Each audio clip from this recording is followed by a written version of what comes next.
തൃശൂരിൽ ആരംഭിച്ച സംസ്ഥാന സ്കൂൾ കലോത്സവത്തിൽ ടൗൺ ഹാൾ വേദിയായ പവിഴമല്ലി മിമിക്രി വേദി ആസ്വാദകരമായി. ഹയർ സെക്കൻഡറി വിഭാഗത്തിൽ 14 ആൺകുട്ടികളും 13 പെൺകുട്ടികളും പങ്കെടുത്തു. ആൺ പെൺ വ്യത്യാസമില്ലാതെ മിന്നുന്ന പ്രകടനമാണ് കുട്ടികൾ കാഴ്ചവെച്ചത്. 64ാമത് സംസ്ഥാന സ്കൂൾ കലോത്സവത്തിന് തൃശൂരിൽ വേദി ഉണർന്നിരിക്കുകയാണ്. ഇപ്പോൾ നമ്മൾ നിൽക്കുന്നത് town ഹാളിലാണ്, Thrissur town ഹാളിലാണ്.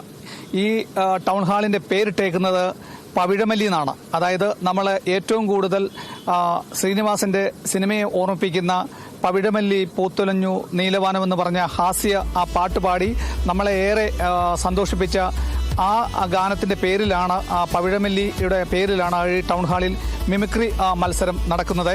Higher secondary വിദ്യാർത്ഥികളുടെ മത്സരമാണ് ഇവിടെ ഇപ്പോൾ നടന്നുകൊണ്ടിരിക്കുന്നത്. 13 പെൺകുട്ടികളും 14 ആൺകുട്ടികളുമാണ് സംസ്ഥാനത്തെ വിവിധ ജില്ലകളിൽ നിന്നായി മാറ്റുരയ്ക്കുന്നത്. നിരവധി പേർ വ്യത്യസ്തമായിട്ടുള്ള ആനുകാലിക വിഷയങ്ങളും ശബ്ദങ്ങളും വേദിയിൽ അവതരിപ്പിച്ചുകൊണ്ട് മുന്നേറുമ്പോൾ നമ്മളോടൊപ്പം മത്സരം കഴിഞ്ഞ് ഇറങ്ങിയ ആലപ്പുഴ ജില്ലയിലെ മാന്നാർ നായർ സമാജം സ്കൂളിലെ ഹയർ സെക്കൻഡറി വിദ്യാർത്ഥി മുഹൈമിൻ സനോഫ് ഉണ്ട്. ഏത് സ്കൂളിൽ നിന്നാണ്?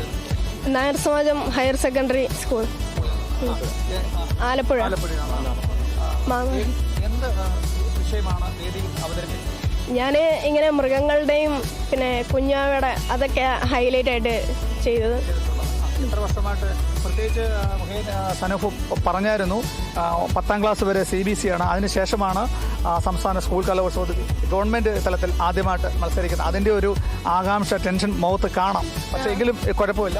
അവതരിപ്പിച്ച 1-2 വിഷയം പ്രേക്ഷകർക്ക് വേണ്ടി ഒന്ന് ഏറ്റവും ഹൈലൈറ്റ് ആയിട്ടുള്ളത് എയർ കൊണ്ട പട്ടിയാണ്. അപ്പം എയർ കൊണ്ട് പട്ടിയടിച്ചത്.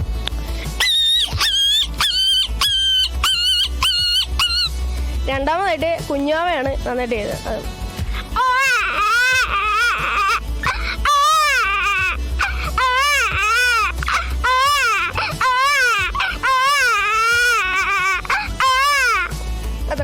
എത്ര വർഷമായിട്ട് ഇത് പ്രാക്ടീസ് ചെയ്യുന്നത്? എങ്ങനെയാണ് ഈ മേഖലയിലേക്ക്? പണ്ട് മുതലേ ഇങ്ങനെ പൂച്ച ഇങ്ങനെ വെളിയിലോട്ടിറങ്ങുമ്പം ശബ്ദം കേട്ട് അതിനെ ഒന്ന് ഇമിറ്റേറ്റ് ചെയ്യാൻ നോക്കും. ഇപ്പോൾ പൂച്ചയാണ് അങ്ങനെ കരഞ്ഞ് അപ്പോൾ ആ സൗണ്ട് അങ്ങനെ അത് ഒരു ഹോബിയായിട്ട് എടുത്തു. പിന്നെ സ്കൂളിൽ മിമിക്രി എന്ന് പറഞ്ഞുള്ളതുകൊണ്ട് അങ്ങനെ കയറിയപ്പോൾ ഇത്രയും പ്രതീക്ഷ. പിന്നെ ബന്ധുക്കൾ ആരാണ്ടോ ഈ മിമിക്രിയിൽ എങ്ങാണ്ട് വിദേശത്തുണ്ടെന്ന് പറയുന്നത്, അതാരായിരുന്നു? അത് എൻ്റെ ഗ്രാൻഡ്മാടെ അനിയനാ. പേര് നാസർ മാമച്ചി എന്നാണ് വിളിക്കുന്നത്. പുള്ളി ഇങ്ങനെ ഇതുകൊണ്ട് ഗൾഫിലൊക്കെ പ്രോഗ്രാമൊക്കെ ചെയ്യുന്നുണ്ട്. പിന്നെ ആലുവയിലൊക്കെ പ്രോഗ്രാമൊക്കെ ഉണ്ട്. സനീഫ് 14 ആൺകുട്ടികളിൽ മികച്ച പ്രകടനമാണ്. വ്യത്യസ്തമായിട്ടുള്ള ശബ്ദങ്ങൾ അനുകരിച്ചുകൊണ്ടാണ് വേദിയെ സമ്പുഷ്ടമാക്കിയത്. ഈ ടൗൺ ഹാളിൽ മറ്റു വേദികളിൽ നിന്ന് വ്യത്യസ്തമായി നിരവധി അഭ്യുദയകാംക്ഷികളാണ് മിമിക്രി കേൾക്കാനും കാണാനും കൈയടിക്കാനും നമുക്ക് എത്തിയിട്ടുള്ളത്.